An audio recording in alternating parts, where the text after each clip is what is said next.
In this video, I'll show you how to start vibe coding as an absolute beginner. And I'll start with what vibe coding is and what I've used it for. And I'll show you a couple of the projects that I've used it to work on and talk a little bit about other potential use cases. And then I'll take you through a fairly simple tutorial using the Gemini app that we're looking at here. And we're going to use Canvas mode when we get into this. And a lot of people would probably say that Gemini Canvas is not a real vibe coding tool, and they would sort of be right in the sense that it's not the same type of vibe coding tool as something like Google's AI Studio. This is a quick look at Google's AI Studio, and I've only used this a very small amount. I've been getting into another Google tool called Anti-Gravity a little bit more than AI Studio, which can also be used for vibe coding. However, you can use the Gemini app with Canvas mode to create basic web pages and apps. And the great thing about doing it in Canvas mode is that it gives you a live preview so that you can see and even interact with whatever it is that you're creating. And before I drone on about exactly what vibe coding is and all the cool ways that you can use it, let's do a quick demonstration. I've already selected Canvas in the tools, and I'm going to change this from pro to fast.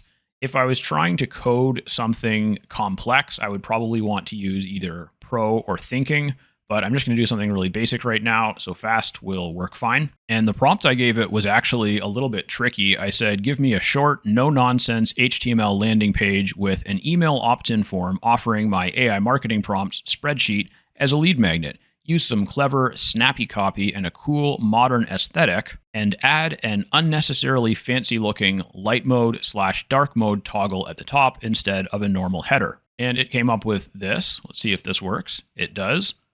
But it got a few things wrong, so I'm going to give it a few quick requests. And I said, get rid of the product vault element, which is this thing right here that it put there for some reason, and add some visual symbolism to the light-dark toggle so it's obvious what it does. Remove the period from the headline and shorten the subheadline and make it more enticing.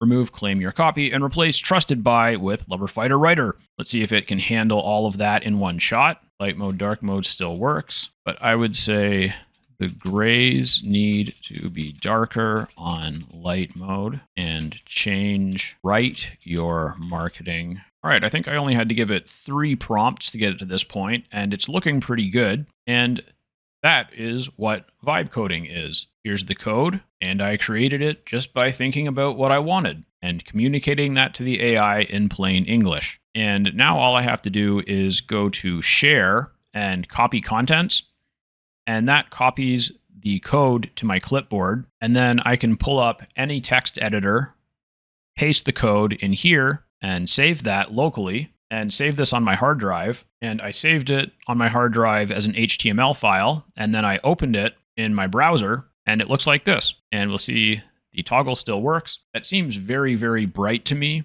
but I use dark mode on everything that I can, so maybe that's just the way my eyes are. And I just did that for fun to show that it could do it. I'm not really suggesting that you would use something like this on a landing page. That doesn't really make sense. And if I right click and go to inspect, then I can use the browser tools to test it, to test the way it'll look on mobile devices. So I click right here, and I had it set to iPad mini, I guess. And just to make sure that it's loading the way it should, I'll refresh it. And then I can go over here and change the device that I want to see it on. And one thing that I just noticed is that when I scroll on mobile, the light dark element is sticky. It's following me. And so I'll exit out of this thing and refresh again. And let's see if I scroll. Yeah, that's following me. So I don't want that item to be sticky. And I just happen to know that the feature of an element scrolling with you is called sticky. I'm going to imagine if I didn't know that and see if it will still fix it for me, because that doesn't look good the way it does that. I just said the light dark toggle should not scroll down. See if it understands what I mean by that. And so this is vibe coding at the most basic level. And I would really recommend, if you are serious about vibe coding at all, like if you're doing this for anything other than just for fun, then I would recommend actually learning at least a little bit about how the programming languages that you want to work with function. For example, I do understand the basics of JavaScript. And one of the places that I learned a ton about programming, including almost everything I know about JavaScript, is Free Code Camp. I think it's freecodecamp.org. And much like the name suggests, you can learn a lot of coding there. And for creating an HTML landing page like this, or a progressive web app, which is something I'm going to show you in a second, you really only need to understand how HTML and CSS and JavaScript work. And if I go to this little menu here and go to files in this chat, you can see that there's only one file in here. So this is an HTML file, which is why when I copied the code, I saved it as an HTML file. And within this HTML file, we have HTML, but we also have CSS, which stands for Cascading Style Sheets, and JavaScript or JS. And typically you would have JavaScript and CSS in their own separate files, but you can include them in the HTML file, especially for very basic things like this. And the easiest way to think about it is that the HTML controls the structure and most of the content. So that's where the text is, and that determines the heading size and that determines whether it's an H1 or an H2 or paragraph text. And the CSS controls the styles or the appearance. That's where you add most of your colors, as well as a lot of visual effects and even some minor animations. And JavaScript handles most of the functionality. Most of the time, when you see things moving and changing, there's probably JavaScript involved. There are some things that you can do with pure CSS, but for the most part, when you want a website or an app to do something, if it's made from HTML, CSS, and JS, then it's going to be the JavaScript that's doing the thing. And that's just my personal recommendation. I do know some people that are getting into vibe coding that don't really know much about code. And I don't know much either, but I have at least spent some time wrapping my head around programming, and I'm learning more about it as I'm getting into these vibe coding tools. But in Gemini Canvas, we're doing it at a very basic level. Like I showed, it's just creating a single HTML file, but you can actually do quite a bit with that. And it did fix the scrolling toggle. Let's take a look at a couple of the apps that I've made. And I made both of these right here in Gemini Canvas. This is one of my apps that I use every day, and it's actually running right now. This is a live version of it that's available on the internet. It's hosted on my website, and I'm just accessing it in a browser window. You can access it on any device, and this is an ergonomic work timer. So it separates my work time into segments, and it reminds me to change my desk from seated to standing at regular intervals, and it also gives me written and audio reminders using text-to-speech to correct my posture and to do exercises in between work sessions. And this has completely changed my life, to be honest, because I was having severe chronic pain, and I still have chronic pain, but it's not nearly as bad as it was. And it turned out that one of the biggest issues that was causing it was the fact that I had poor posture when I worked. And it wasn't something that I really noticed because I typically have very good posture. But when I was working for like 20, 30, 40 minutes or more, I would end up kind of hunching forward and leaning forward. It's a very common thing when you're working on a computer that you end up kind of hunching or stretching your head forward. Sometimes they call it tech neck. And just creating this timer for myself has massively reduced the amount of pain that I'm in on a daily basis. And it also has made my work habits more effective. And I'm almost finished creating a version of this one that I'm going to try using as a lead magnet. And I might even try to create a premium version of it.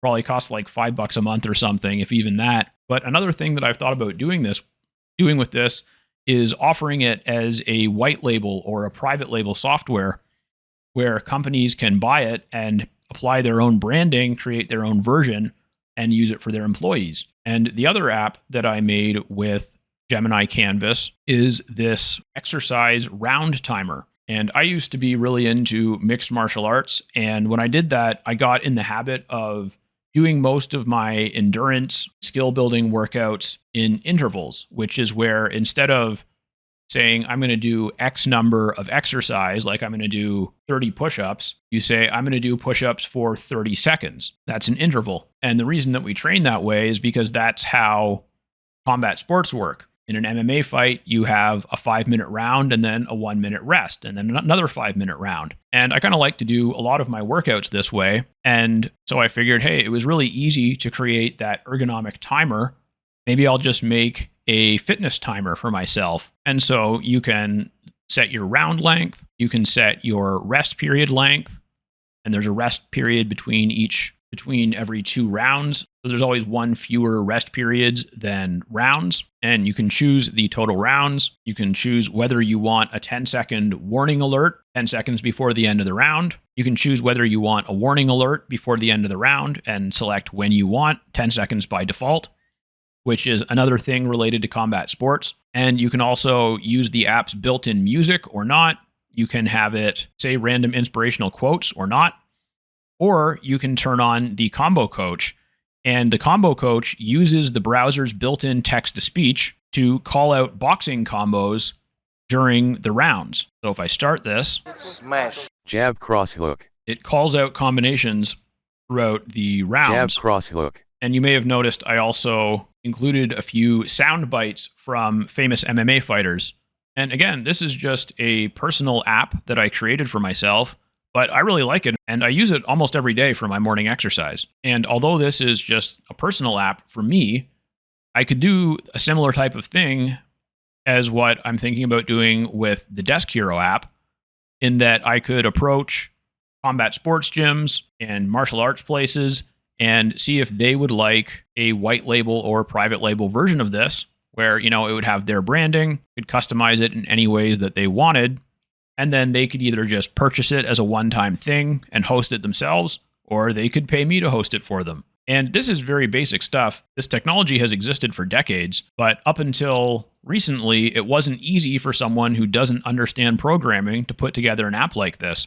And this isn't just a web page with some functionality. Both of these are actually progressive web apps, which means that they can be saved easily onto mobile devices the same way that apps can and accessed from your smartphone or tablet screen. And they can also save information locally. And they're very easy to connect to databases if you want to turn it into a paid subscription type of thing. And if you wanted to do something like that, then I would definitely suggest learning a little bit about how the programming and the databases work and using a more advanced tool than just Google Gemini for the vibe coding, but for creating HTML web pages as well as basic apps and even progressive web apps. Gemini is a really great place to start. And even though I have been using anti-gravity for a while now, and I've tried a number of other vibe coding tools like Lovable and Replit, I still really like just throwing ideas into Gemini Canvas because it gives me this immediate preview of it. So if you're a beginner thinking about getting into some vibe coding, hopefully that helped. Again, my main recommendation, if you're interested in actually trying to build something, is that you start by gaining an understanding of how the code actually works. And that can be a lot of fun. With these vibe coding tools, you can use vibe coding projects to teach yourself about how the code works. But the important thing is that you're actually learning how it works instead of just telling the AI to fix the things that you don't like. All right, that's going to be it for this video. Thanks for watching. Please like and subscribe to the channel if you haven't already. I really appreciate that. And I'll talk to you again soon.